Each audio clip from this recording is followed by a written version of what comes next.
Hello there, very good evening and welcome to Primetime News here on News First, where the people come first. You're joining me, Naveksha Gunasekara. We start off by taking a look at your headlines.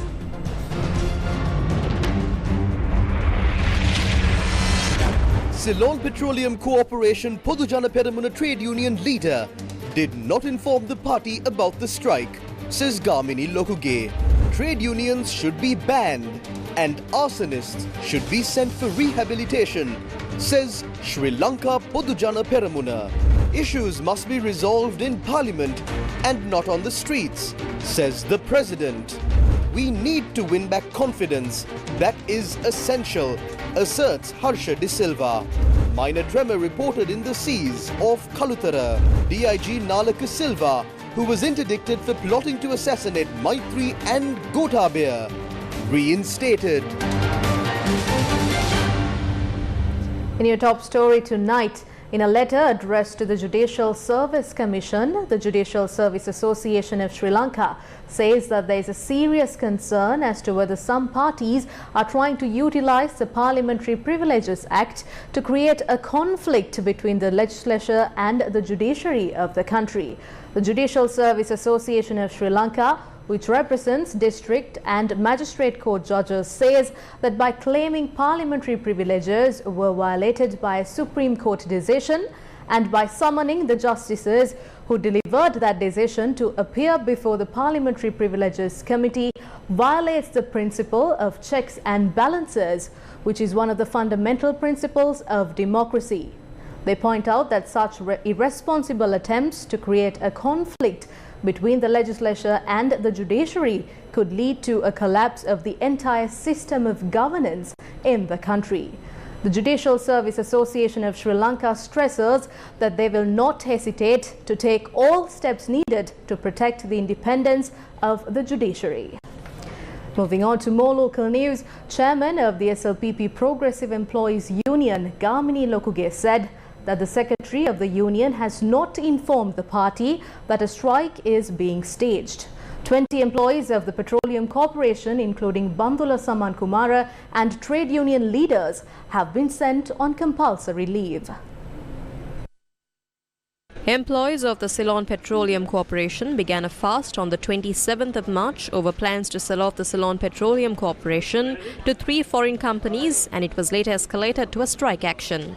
Subsequently, the police, the Special Task Force and the Army intervened and resumed the distribution of fuel. The 20 employees of the corporation include trade union leaders who were sent on compulsory leave, have been prevented from even entering the premises of the corporation and the petroleum storage terminal. We will intervene to protect the rights of the employees of the Petroleum Corporation, but we will not speak on behalf of them if something illegal has been done, because we are unaware of this trade union action. We are not involved in this action. Trade unions affiliated to the Pohot Tour have not discussed anything with us regarding this trade union action. This was the response of the leader of the SLPP, Mahinda Rajapaksa.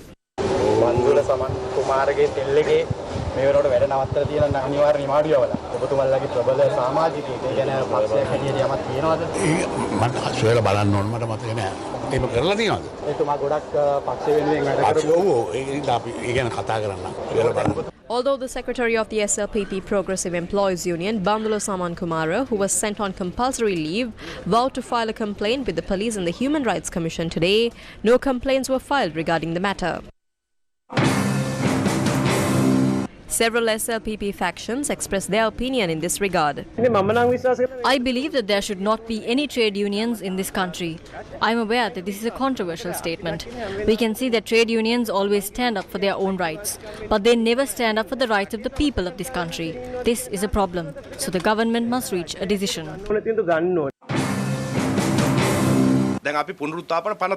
We brought the Rehabilitation Act. We wanted to rehabilitate those who were addicted to drugs. But tomorrow we might have a need to rehabilitate groups who want to set fire to public property, private residences, or the parliament of the country. We will not hesitate to bring legislation to do this as well. The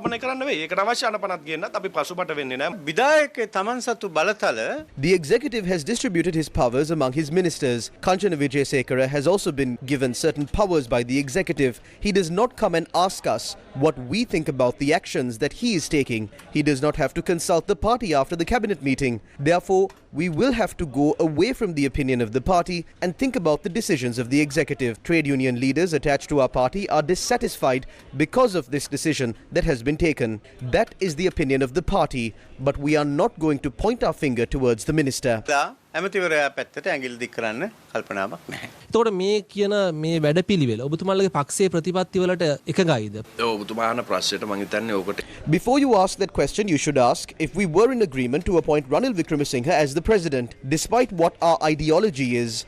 If we do not match our ideology with what is right, we cannot move forward as a party. කණ්ඩායමක් හැටියට ඉස්සරහට යන්න බෑ. කාලීන අවශ්‍යතාවය මත පක්ෂයේ ප්‍රතිපත්ති වෙනස් කරන්න සූදානම්. නෑ පක්ෂයේ ප්‍රතිපත්ති. No, not the policies of the party. We are ready to change the way we think and the way we act to suit the needs of the country. අවශ්‍යතාවයට වෙනස් කරන්න අපි සූදානම් කියන්නේ.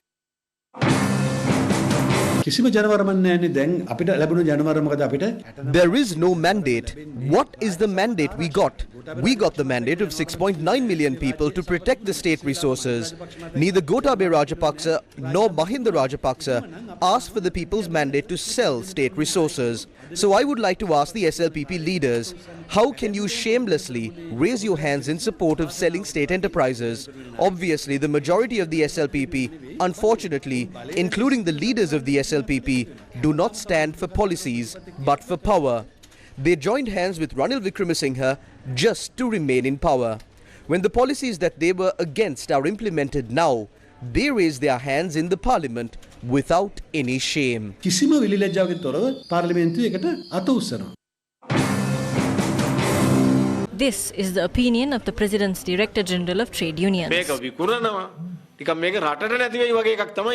They are saying that this is being sold as if the country is going to lose it. This is not going to be removed and refixed in India or Pakistan or the United States. This institution will remain here. CPSTL is already a company.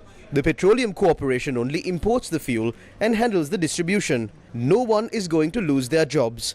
That is the stance of the government. An internal transfer system will be implemented to move people to areas where there are shortages in employees. If there is a surplus of groups who are not technical staff or essential, a voluntary retirement scheme will be introduced for them with compensation. The management of all state institutions that are funded by the Treasury must be made more efficient, and these institutions must be made profitable. කළමනාකරණය විධිමත් කරගෙන ලාභ ලබන තත්ත්වයට පත් කරන්න ඕන. The Samagi Trade Union Alliance expressed these views. The minister has been trying for 3 to 4 months to bring the CPC employees to the streets and create queues. The minister even went into hiding in support of the decision to sell state resources. When the port workers didn't go on strike, when attempts were made to sell the Hambantota port during the good governance, the Progressive and Sri Lanka Nidahas Sevaka Sangame went on a deadly hunger strike opposite the CPC, slept across the railway tracks, ending in one worker losing his life. After the minister approved the provisions of private filling stations on Sunday evening, on Tuesday, when the employees were brought to withdraw from the Satyagraha, the employees stated that they should go on strike against the minister's approval to sell our resources. For the first time in history, the petroleum workers took the trade union leaders as hostage and led this strike. All the politicians got together and are now attacking the people. The government has even taken control of the trade unions. Recall how they spoke to the media lying down on the railway tracks. We are telling the government to stop trying to instigate hatred towards the trade unions. Don't try to make the people hate the trade unions. Stop this drama. Act according to the law. In the midst of the planned sale of assets, trade union issues, the government has presented several new pieces of legislation. Many factions have voiced their objection against the proposed Anti-Terrorism Act. They allege that attempts are being made to suppress and silence trade unions, social media, media institutions, as well as journalists in the guise of enacting anti-terror legislation. The act has been published via a gazette. Now everyone has access to this document as well. What are the provisions in this Anti-Terrorism Act? Several provisions in the Anti-Terrorism Act that were published via Gazette on the 22nd of March, citing the need to address shortcomings in the prevailing anti-terror laws in the country, has been the subject of much criticism. The preamble of the Act states that terrorism has seriously threatened the sovereignty and territorial integrity of Sri Lanka. The offences classified as terrorism have been included in the Act, and Section 3(2)(f) of the Act states that interference with essential services or supplies or with any critical infrastructure or logistic facility associated with any essential service or supply would be considered as a terrorism-related offence. Any person who commits such an offence can be punished with a term of imprisonment of up to 20 years and a fine of 1 million rupees. The provisions in Section 10 of the Act that relates to encouragement of terrorism has also come under strong criticism from many factions. The Act states that any person who intends, directly or indirectly, to encourage or induce the public to commit, prepare or instigate the acts defined as acts of terrorism would also be an offence punishable under the Act. Publications on print media, the internet, electronic media and other forms of public notice would be considered as statements for the purpose of these acts defined as terrorism-related acts. Any person convicted of committing these acts can be imprisoned for a term of 15 years and a fine of up to 1 million rupees and even have their assets be confiscated by the state. According to the proposed act, a person who is suspected of committing an act of terrorism as defined in the Act can be arrested without a warrant and be kept in detention for a period of 3 months by an order issued by a Deputy Inspector General of Police. Under this law, the way I see it, no one can even protest. Anyone can be targeted under this law. Not only protests, even an institution can be closed down for a year by an order. Under Section 10, restrictions can be brought in a manner that violates the freedom of expression. They can bring in restrictions as terrorism-related offences, barring a media institution from saying certain things. The biggest question is, why are they bringing something like this in this Act? ඒක ඇත්තටම ලොකු question එකක් තියෙන්නේ මෙතන ඇයි මේ වගේ එකක් මේ වගේ පනතක ගේන්නේ ත්‍රස්ත විරෝධී පනත සම්මත කරෝති. If the anti-terrorism law is passed, we won't even be able to hold a media briefing like this and express these views. When we take this as a whole, the anti-terrorism law is aimed at suppressing people who the government don't like, people who have become a thorn in their side, and the members of the Aragalaya. Trade unions will not be able to come out. Former President Chandrika Bandaranayake Kumaratunga and former Minister G.L. Pereiras also spoke on this subject yesterday. The anti-terrorism bill is extremely dangerous. The people must organize themselves against this. If that is passed, we cannot speak about democracy. They can break into this place and take us all away. We will have to start to fight against that now. Forget the fact that we are politicians. We are also social activists in this country. The Aragalaya taught social activists a good lesson. It is that if the people organize themselves and demand for something, that can be achieved. Therefore, we will have to engage in the Aragalaya. There is nothing else we can do.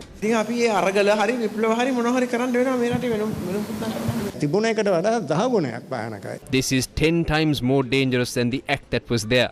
If a protest march is held, that would be a terrorism-related act. They can be arrested. If a journalist takes a photograph and writes something about it, they can be thrown in jail. Under this act, a detention order can be issued by a Deputy Inspector General of Police and not only the President. That cannot be challenged in court. I believe that we should look into these matters irrespective of political differences. This is not something that we should allow our political differences to divide us. If this act is passed, we cannot speak about democracy. මේ පනත සම්මත කළොත් ඊට පස්සේ ප්‍රජාතන්ත්‍රවාදය ගැන කතා කරන්න බෑ කොහෙත්ම. The Federation of National Organizations also spoke about this matter yesterday. When I read this act, I felt that Mussolini and Hitler would be put to shame if they saw what Ranil Wickremesinghe is doing. Through this act, Ranil Wickremesinghe is trying to do many things that those people could not do. They're trying to legalize all this. They're trying to use the judiciary to get what they want.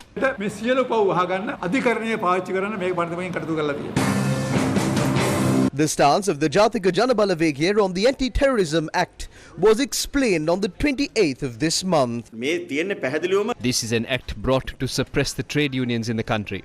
If the people are informed of the trade union action via print media, the internet or any other media, even that is an act of terrorism. The freedom of speech has been totally suppressed through this act. The fundamental rights in the constitution have been suppressed by this. This act will blatantly violate media freedom in this country. The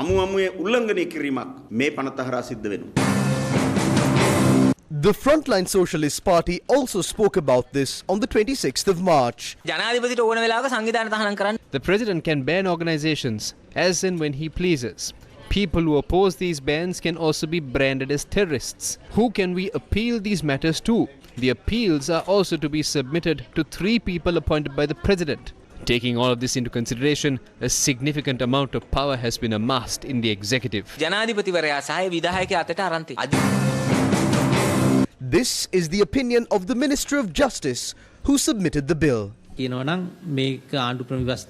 anyone is saying that this violates the provisions of the Constitution or fundamental rights, they have the right to go to the Supreme Court in that regard. When our Anti-Terrorism Act is compared to India's anti-terror law and the recently beefed up anti-terror acts of Germany and France, our act proposes a very minor approach.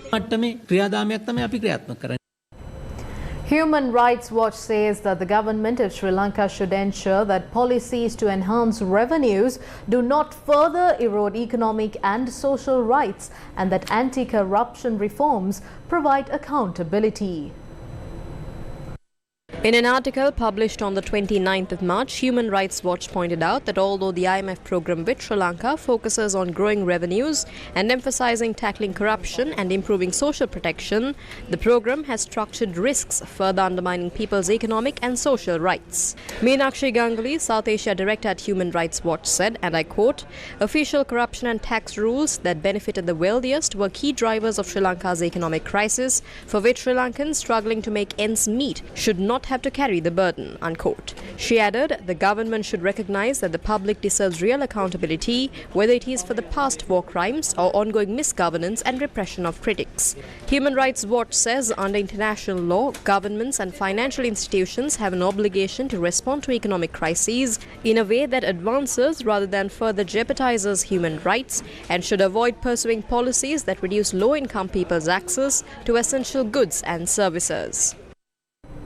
In more headline-making news, several areas in the western province felt the effects of an earthquake that was reported 24 kilometers off the coast of Kalutara. Geological Survey and Mines Bureau says that earthquake's magnitude was measured at 3.7 on the Richter scale. The effects of the earthquake were felt by residents in Beruwala, Maggona, Kalutara and Piliyandala at about 1 this afternoon. කුස්සිය වාඩිලා India මිනිත්තු ගානට නිකන් ගැස්සෙන සද්දයක් වුණා වහලා කලබල වීමකුත් තිබුණා මිනිසුන්ගේ. එකපාර නිකන් මේ වහලා නිකන් මේ දෙදරුර වගේ සද්දයක් ආවා. This is how the earthquake was recorded on several seismic sensors. There is no risk of a tsunami when such an earthquake takes place. The level of risk is considered to be between 6.5 to 7 on the Richter scale, and that is when there is a possibility of a tsunami occurring. Our centre received many phone calls. If we take the recorded earthquakes in history, minor tremors have been reported from time to time in these areas. Don't create undue fear about this and be aware of this. On the 18th and 19th, 2 minor tremors were reported from Kirinda Palatupana and Gobaran Kadavala and Timbiriwava. Magnitude 3 and magnitude 3.5 tremors were reported from Valavaya and Buttal areas on the 10th of February. On the 11th of February, another magnitude 2.3 tremor was reported from Valavaya. Several tremors occurred in Buttala and Unavatuna on February 12th between 8:45 am and 9 am. On February 22nd, more tremors were reported in the areas of Buttala, Palvatta, Anapallama and Valavaya. During the last month or so, many earthquakes have been felt in countries surrounding the Indo-Australian plate belonging to Sri Lanka. Police yesterday issued a statement saying that a third DNA report has now confirmed that Sarath Mahindran, also known as Sarath Jasmine, who was a suspect of the April 21st attacks, was among those who died after a suicide bomb was detonated inside a house in Saindamardu on the 26th of April 2019. However, several parties today raised questions in this regard. Police yesterday said a report by the Government Analysts Department has proved that Sarath Mahindran, also known as Sarath Jasmine, was among those who died on the 26th of April 2019 after a suicide bomb was detonated inside a house in Saindamardu days after the 2019 April attacks. Police said that DNA tests were carried out for the third time on the tissue samples that were obtained for the investigations by judicial medical officers, detectives from the Criminal Investigations Department and the Government Analysts Department.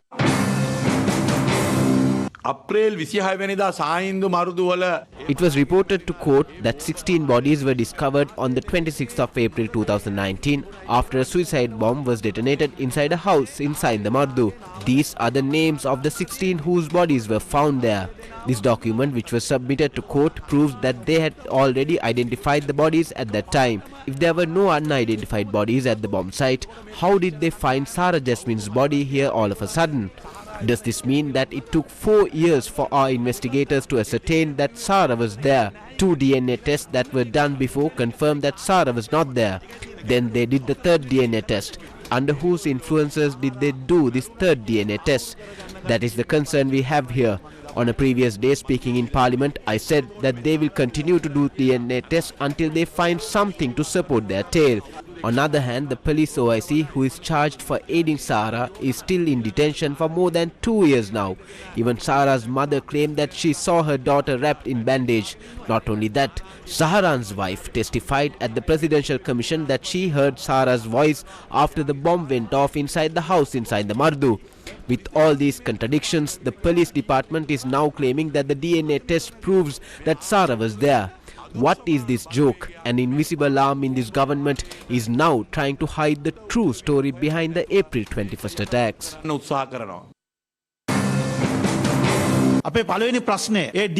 The first question is, were the first and second DNA tests carried out by people who were not qualified to conduct these tests properly? Or did they intentionally make a mistake and say that Sarath Jasmine's body parts were not found? Or was this DNA test done successfully just to please some individuals? We have our doubts. It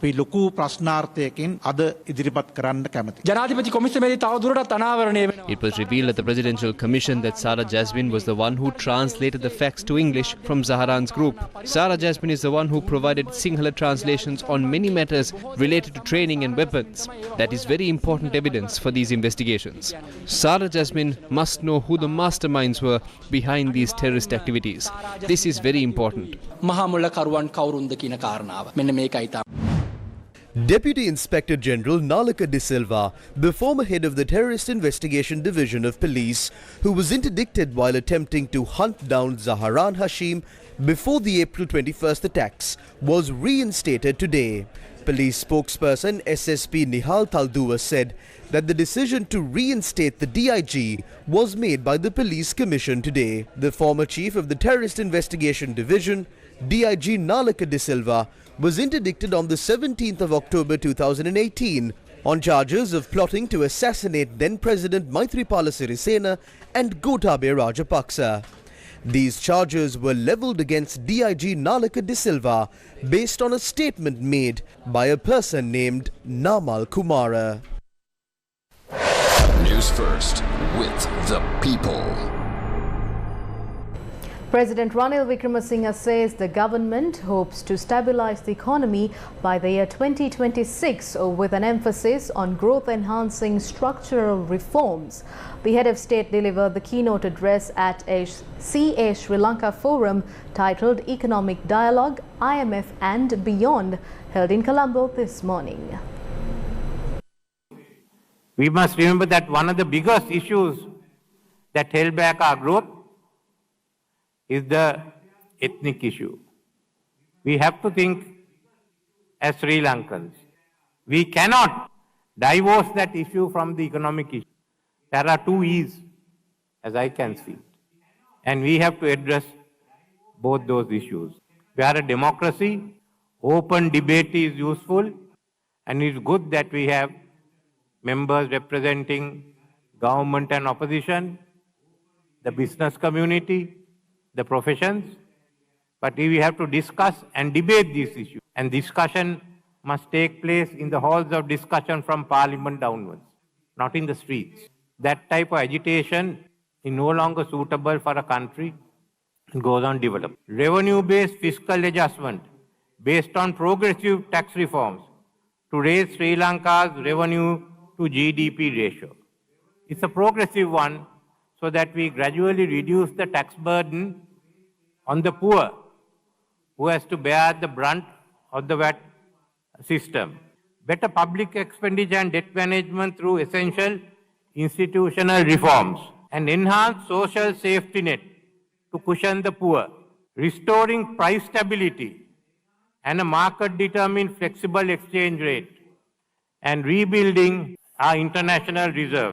Then ensuring financial stability through a healthy banking system. Now, these are some of the key objectives of this IMF reform. Therefore, what we are seeking is to stabilize the economy by 2026.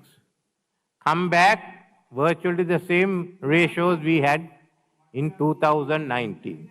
So this is why what is most important in the IMF addition to stabilization is the growth-enhancing structural reform. So we have to reduce the role of the government in the economy to increase efficient resource allocation, competition and productivity.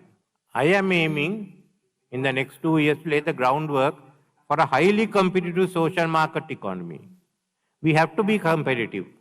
So we'd like to upgrade our FTA with India to economic and technical cooperation agreement and join the RCEP, the Regional Comprehensive Economic Partnership.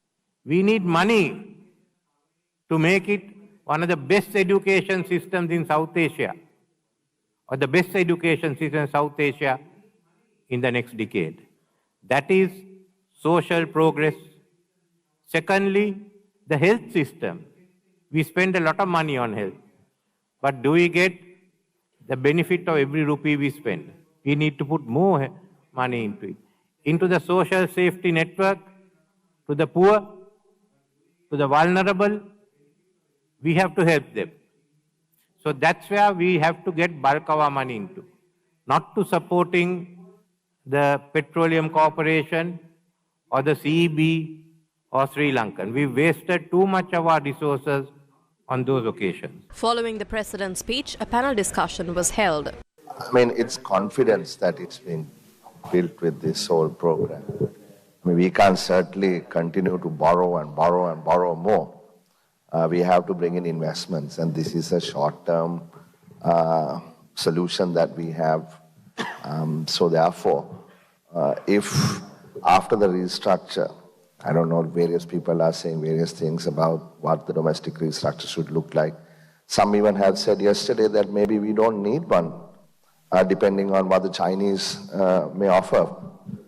We need to get back into we need to get the confidence back. That's what is essential. So this is an exercise to rebuild that confidence. So let's hope that we can all find a common ground somewhere so we can move forward. While we are told that there will be wealth tax and it will come someday, the poor have been forced to pay taxes in various forms because this is an indication of the disparity. See, everybody knows that we have to pay more taxes. There's no question about that.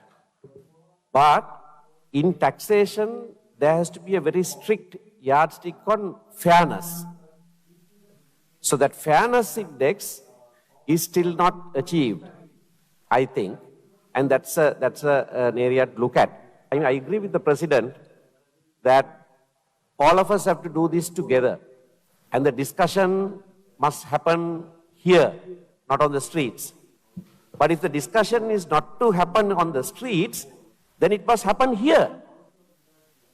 It must, already in this forum, Harsha had a half a minute say, and now I'm put my hand up and I'm saying something, right? So if this is a forum where the government just explains and goes away, then it's not a robust discussion at all, and it won't achieve that particular objective that we discuss openly, transparently, and go together. CPC2, what we've introduced with 3 new suppliers into the retail market, is to have a healthy competition.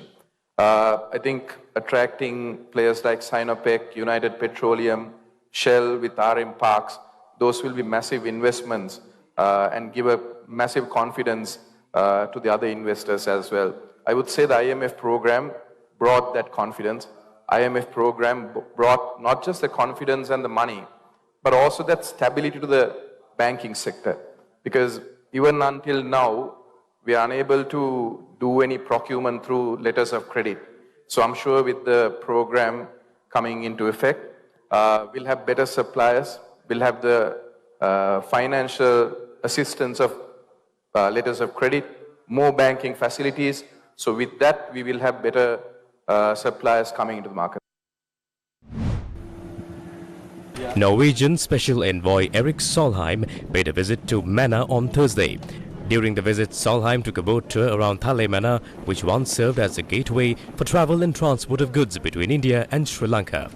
Solheim was welcomed by the chief officer of Thale Manor Pier Beach.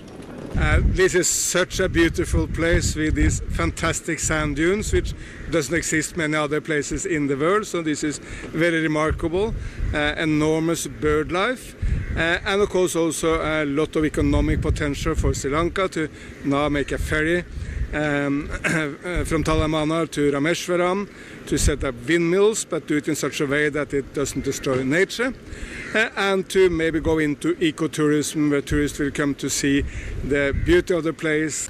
Erik Solheim was also informed of the Sri Lanka-India fisherfolk business activities and the current status of the fishermen in Manor. Dr. Harsha De Silva said the following at the Economic Blueprint Summit of the Samagijana Balavagia in Gaul yesterday. There are 8 billion people living in this world. That is our market. There is no way you can generate enough funds to facilitate everyone in the world. Social justice must be ensured when wealth is distributed. That is why we believe in a social market economy. Yes, we need to increase our subsidies, but we can only do that by restricting these subsidies to the most vulnerable sectors of society, those who really need this social safety net. විසින් නිර්මාණය කරන ලද්දා වූ ඒ සමාජ ආරක්ෂණ දලක් ක්‍රියාත්මක කිරීමෙන් පමණයි. Opposition leader Sajith Premadasa also attended the Economic Blueprint Summit. This country needs a proper plan, and this plan should suit our country. Throughout history, we as a country have been polarized towards either extreme capitalism or towards extreme socialism. As the Samagijana Balavagia, we believe that there is a middle path between these two poles. A country needs capital to run. It also needs resources. The best way to generate funds is through capitalism. We are a party that always follows our policies. Our policy is based on humanitarian capitalism. The remains of former Speaker, the late Joseph Michael Pereira, were brought to the Parliament premises today.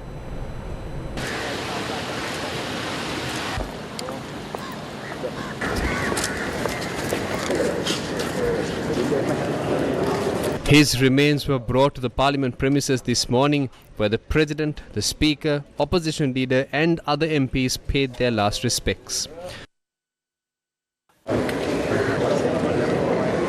Born the 15th of September 1941, Joseph Michael Pereira served as the 17th Speaker of Parliament from 2001 to 2004. Chitra Nekanayake became the first Sri Lankan to have sent an experiment to the International Space Station for the first time. He was part of a successful team that led the momentous biomanufacturing mission by DARPA. This is Jitra Nikanayaka, the only Sri Lankan member of DARPA, the Defence Advanced Research Projects Agency, which is a research and development agency for the United States Department of Defense. His experiment tests the effects of spaceflight on a microorganism capable of producing a bioplastic that can be used by astronauts to 3D print tools for long-duration missions. The primary goal of the human space program is to create a self-sufficient human presence on the moon or on Mars. And one of the biggest obstacles to doing this is the huge cost of transporting equipment from Earth into space. So one very novel solution to this problem is to use microorganisms like bacteria to produce mission-critical consumables like fuel and plastic and medicine on location during the mission so that astronauts can be self-sufficient for several months at a time without requiring shipments from Earth. His experiments were taken to the International Space Station on the 14th of March on SpaceX 27, the Falcon 9 rocket, for testing. The idea for this program was conceived by DARPA, while Jitran's contribution was to design, build and implement experiments to meet DARPA's sub-goal of evaluating spaceflight impacts on a microorganism that could produce bioplastic. SpaceX launched its experiments on the 14th of March 2023 from Launch Pad 39A, which was used for the Apollo 11 mission that took Neil Armstrong, Buzz Aldrin and Michael Collins to the moon as well. Falcon 9 soars off the launch pad, Dragon now on its way to the International Space Station with important new science experiments and crew supplies. The Gumme initiative proudly declared open another project to provide clean drinking water. This project will benefit the residents of the Akkara Vissa village in Srilankanbeauty in the Monragala district. The residents of Akkara Vissa village do not have access to one of the most basic human needs, water. Devotees who come on pilgrimage to Srilankanbeauty also face this issue. On the 19th of August last year, Gumme laid the foundation stone to construct a project to provide clean drinking water to the people here. 7 months later, today, Gumme was able to hand over this project to the people of the village. The project was constructed with the technical support of the Sri Lanka Navy. The Divisional Secretary of Kataragama, A.M. Nandasiri, and Lieutenant Commander Indika Pushpakumara were among those who attended the ceremony to vest the project with the general public. General Secretary of Gumme Prasanna Athukorala, leader of V-Force Gihan Udyoga, and Gumme youth leaders Chanuka Virakon and Imesh Sutherland were also present at the event. The existence of the universe is based on water. Water is essential to life. So let's understand the value of water and use this water carefully.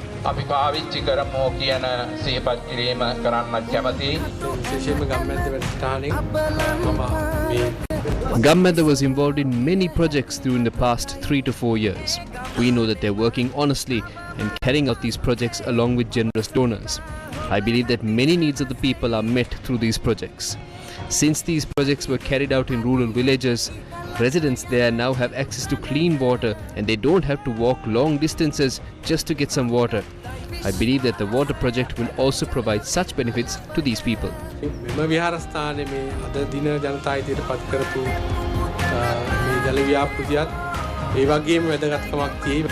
Pradeepa Jayasekara and Ranjita Jayasekara, along with Gerti Tilakaratne, donated the funds needed for the project in memory of late Edwin Tilakaratne. Gumme will continue to press on, changing the lives of people in rural Sri Lanka.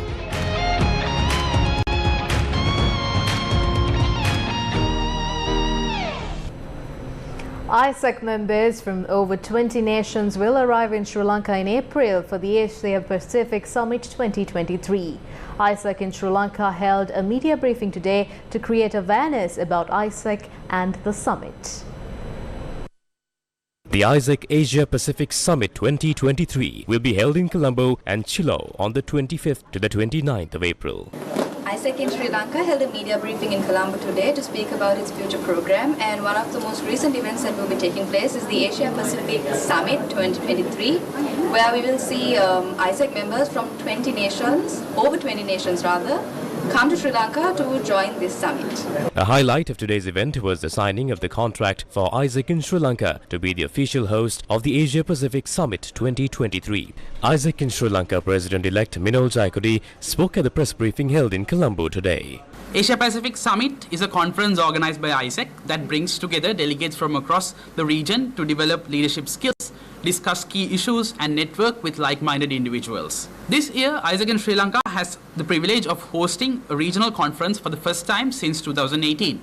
A global village will take place providing the delegates a space to experience the different cultures of the nations. Finally, a Sri Lankan night to showcase the Sri Lankan culture among the delegates. First and foremost, the summit will provide an excellent platform to showcase Sri Lanka's culture and history to the delegates. In addition to promoting tourism, hosting the summit will also create economic opportunities for the country by accommodating the delegation.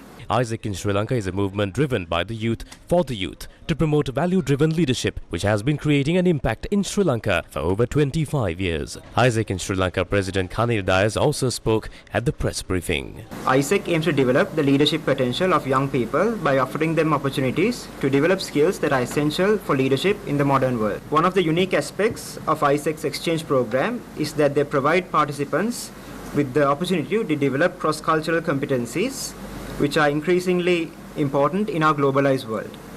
By working and living in different cultural contexts, participants gain a greater appreciation for diversity and a deeper understanding of different perspectives. This not only helps them become better leaders, but also helps to create a more inclusive communities and societies. Isaac focuses on creating positive impact on society and creating young leaders who will take the lead in changing the world for the better.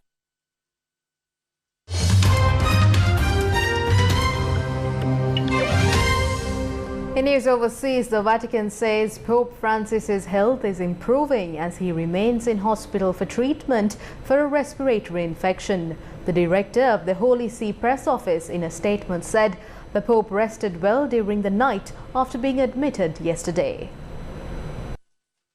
On Wednesday afternoon, Pope Francis was admitted into hospital after the discovery of a respiratory disease.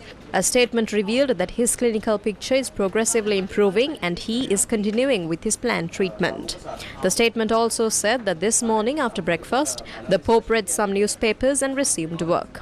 The Vatican added that the Pope says he is touched by the many messages received and expressed his gratitude for the closeness and prayers reaching him.